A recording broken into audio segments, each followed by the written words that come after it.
A name everyone should be familiar with here at Iowa is Duke Slater. Duke Slater was one of the best football players during his time, and he was the first African American player at the University of Iowa.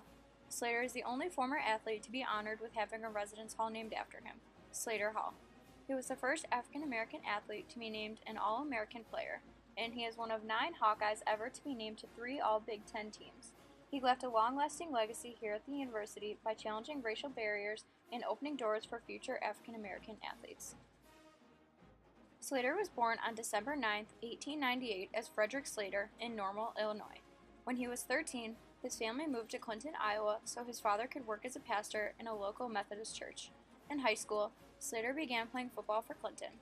His father did not approve of him playing, so he kept it a secret but eventually had to tell him when it was time to buy a helmet and a pair of shoes. His family could not afford both, so Duke picked shoes and played without a helmet for most of his career. His father insisted that he quit the team, but Duke went on a hunger strike for a few days until his father agreed to let him play. He turned out to be an outstanding athlete, and as a freshman, he led his team to the state championship game.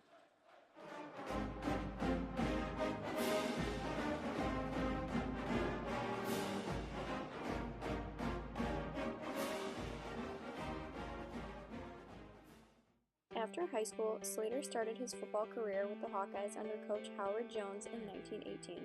That same year, eligibility rules were suspended due to World War I, and Slater was therefore able to compete as a freshman, earning honors and was selected to the All-Iowa team by the Des Moines Register. He quickly rose to fame to become one of the best linemen to ever play college football.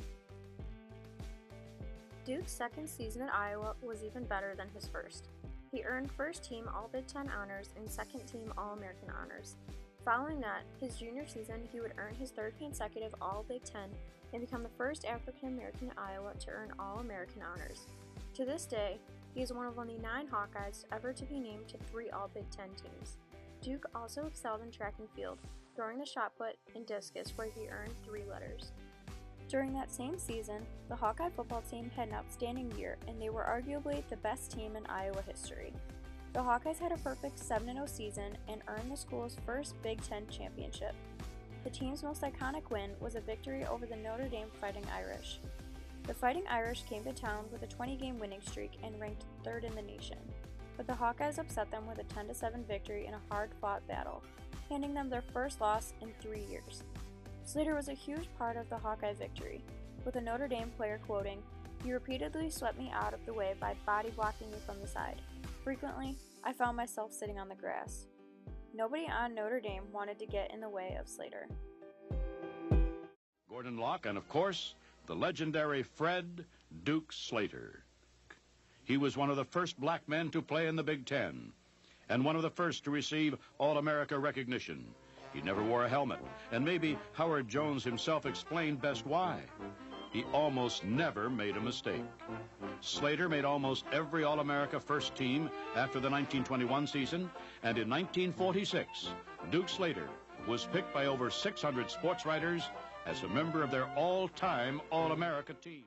Although Slater was small for a football player in today's standards, standing at just 6'2" and weighing 215 pounds, he was a force that nobody wanted to mess with.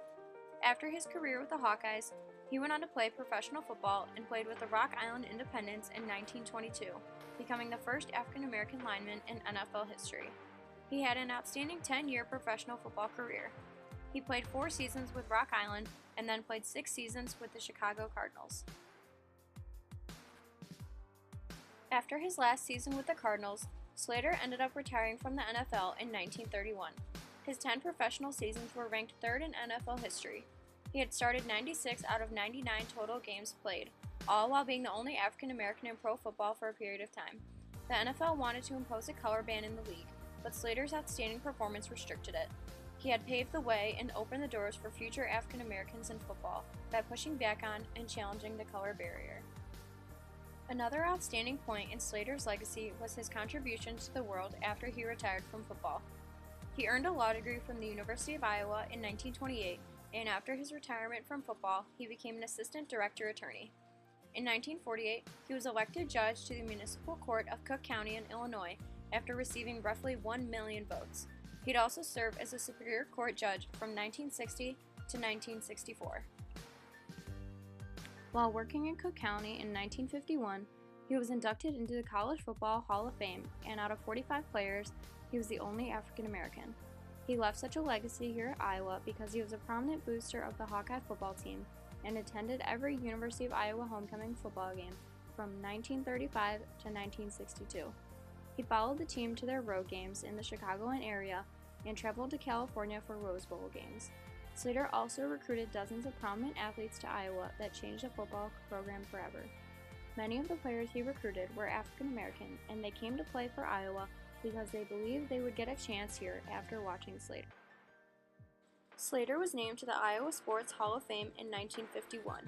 He ended up passing away in 1966 due to stomach cancer, and a few years later, Slater Residence Hall was named in his honor because of his contributions to Iowa and for the legacy that he left.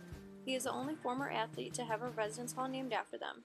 In 2013, his name and number were proudly added to the Iowa Wall of Honor inside Kinnick Stadium, so every home game, 70,000 fans can remember and honor him.